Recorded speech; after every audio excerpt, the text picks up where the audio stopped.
হাতে সূতা কাটি আমি খদৰ কাপোৰ পিন্ধো খদৰ কাপোৰ পিন্ধো স্বাধীন দেশৰ ছাতি আমি স্বাধীনতা ৰাখো 15 আগষ্ট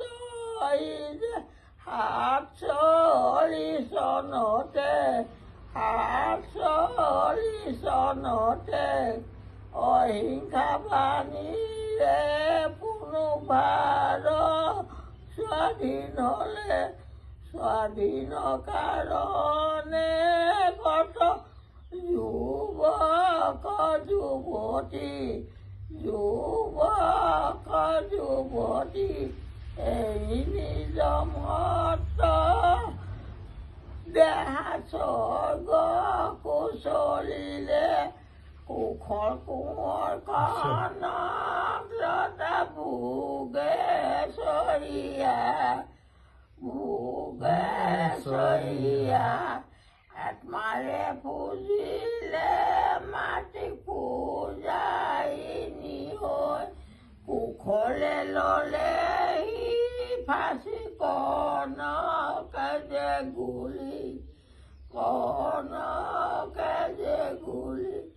এই নিজ মত দেহা স্বৰ্গ কুচলিলে। দেখিছ হা 93 বছৰ এই একদম তেতিয়াৰ দিনত আন্দোলনৰ গীতবিলাক মনত ৰখাটো অলপ কাহিনী নেকি তই ক নিজে ভাব হা ভাৰতৰ স্বাধীনতা আন্দোলনত কমিউনিষ্ট আন্দোলনত বা খগেন বৰবৰুৱাৰ লগত গৈছিলে স্বাধীনতা আন্দোলনত আপোনালোক কাৰ লগত গৈছিলে ন স্বাধীনতা আন্দোলন পাইছিলে না 47টো পাইছিলে না নাই পোৱা নাই পাহৰিলে ন কাৰ লগত ফুলো ক হৰিনাৰায়ণ বৰুৱা লগত চাকৰিও মই পাইছিলোঁ হৰিনাৰায়ণ বৰুৱাৰ লগত মই ঘূৰিও ফুৰিছিলোঁ গণহাতিকা জীয়াকে মই হৰিনাৰায়ণ বৰুৱা গাড়ীতে ফুৰিছিলোঁ ডাঙৰ মানুহ চবৰ লগত হৰিনাৰায়ণ বৰুৱা মই যে এতিয়া যে একদম যুঁজিব পাৰোঁ যে সাহসটো আছে যে আপোনাৰ পৰাহে পালোঁ মই জানে নাই টেনশ্যন নাই তই আমাৰ দেউতা বেলেগ ভয়াতো আছিলে আকৌ বুলি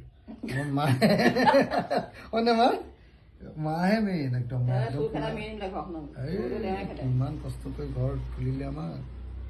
কি কম